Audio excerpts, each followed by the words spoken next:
blooming. Now I was wondering just how the long, fluffy white curtains would look if I lit a bunch of straws and held it under them. Would I try it? Sure. I pulled several straws from the broom and held them to the fire until they blazed. I rushed to the window and brought the flame in touch with the hems of the curtains. My brother shook his head. "Nah," he said. He spoke too late. Red circles were eating into the white cloth. Then a flare of flames shot out. Startled, I backed away. The fire soared to the ceiling, and I trembled with fright. Soon, a sheet of yellow lit the room. I was terrified. I wanted to scream, but was afraid. I looked around for my brother. He was gone. One half of the room was now ablaze. Smoke was choking me, and the fire was licking at my face, making me gasp. I made for the kitchen. Smoke was surging there, too. Soon my mother would smell that smoke and see the fire and come and beat me.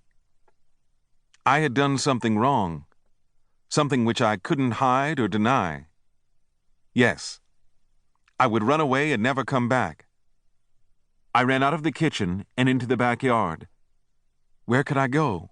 Yes, under the house. Nobody would find me there. I crawled under the house and crept into a dark hollow of a brick chimney and balled myself into a tight knot. My mother must not find me and whip me for what I had done. Anyway, it was all an accident. I hadn't really intended to set the house afire. I had just wanted to see how the curtains would look when they burned. And neither did it occur to me that I was hiding under a burning house. Presently, footsteps pounded on the floor above me. Then I heard screams. Later, the gongs of fire wagons and the clopping hooves of horses came from the direction of the street. Yes, there was really a fire like the one I had seen one day burn a house down to the ground, leaving only a chimney standing black. I was stiff with terror. The thunder of sound above me shook the chimney to which I clung. The screams came louder. I saw the image of my grandmother lying helplessly upon her bed, and there were yellow flames in her black hair. Was my mother afire? Would my brother burn? Perhaps everybody in the house would burn. Why had I not thought of those things before I fired the curtains? I yearned to become invisible, to stop living. The commotion above me increased, and I began to cry.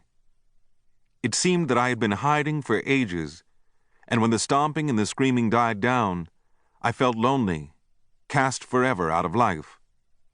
Voices sounded nearby, and I shivered. "Richard!" My mother was calling frantically. I saw her legs and the hem of her dress moving swiftly about the backyard. Her wails were full of an agony whose intensity told me that my punishment would be measured by its depth. Then I saw her taut face peering under the edge of the house. She had found me. I held my breath and waited to hear her command me to come to her. Her face went away. No. She hadn't seen me, huddled in the dark nook of the chimney. I tucked my head into my arms, and my teeth chattered. "Richard!" The distress I sensed in her voice was as sharp and painful as the lash of a whip on my flesh. "Richard, the house is on fire! Oh, find my child!" Yes, the house was afire, but I was determined not to leave my place of safety. Finally, I saw another face peering under the edge of the house. It was my father's. His eyes must have become accustomed to the shadows, for he was now pointing at me. "There he is." "No!" I screamed. "Come here, boy." "No!" "The house is on fire." "Leave me alone." He crawled to me and caught hold of one of my legs. I hugged the edge of the brick chimney with all my strength. My father yanked my leg, and I clawed at the chimney harder.